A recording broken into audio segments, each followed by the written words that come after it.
ಕಲ್ಯಾಣಕ್ಕೆ ಅನುಮೋದನೆ ಸಿಗುತ್ತಿಲ್ಲ, ರಾಜ್ಯದಿಂದ ಅನುದಾನ ಇಲ್ಲ, ಗಂಗಾ ಕಲ್ಯಾಣ ಅರ್ಜಿಯಾಗಿ ಸಾಕಷ್ಟು ಅರ್ಜಿಗಳು ಹಂಗೆ ಕೊಟ್ಟಿದ್ದಾರೆ.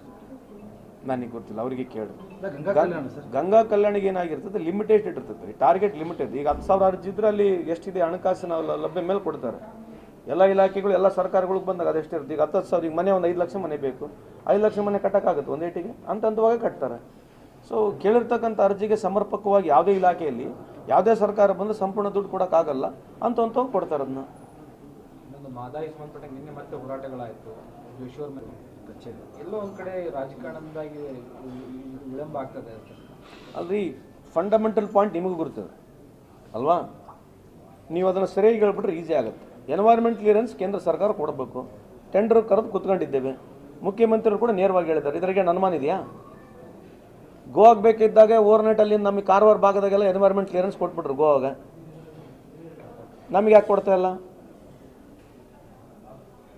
ನೋಡಿ? ಇದರಲ್ಲಿ ಏನು ಹೇಳ್ಬೇಕ್ರಿ ನಾವು? ಏನು ಹೇಳೋಂಥದ್ದು ಏನಿದೆ ಹೇಳ್ರಿ ನೀವು? ನಾವು ಏನಂದ್ರೆ ಸಿಗ್ತೀವಿ ನಿಮಗೆ, ಅವ್ರು ಯಾರು ಸಿಗ್ತಾರೆ? ಯಾರು BJP ಯಾರನ್ನ ಸಿಗ್ತಾರೆ ಪ್ರಶ್ನೆಗಳಿಗೆ?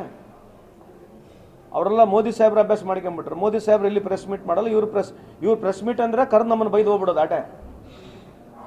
BJP ಅವ್ರ ಪ್ರೆಸ್ ಮೀಟ್ ಏನಂದ್ರೆ ಬರೋದು, ನಮ್ಮನ್ನು ಬೈಯೋದು, ಹೋಗೋದು. ಪ್ರಶ್ನೆಗಳು ಅವರು ಉತ್ತರಿಸಲಿ, ನಾವು ಉತ್ತರಿಸ್ತೀವಲ್ಲ, ಅದ್ರಾಗೇನಿದೆ? ಈ ವಿಡಿಯೋ ನಿಮಗೆ ಇಷ್ಟವಾದಲ್ಲಿ ಲೈಕ್ ಮಾಡಿ, ಶೇರ್ ಮಾಡಿ, ಸಬ್ಸ್ಕ್ರೈಬ್ ಮಾಡಿ.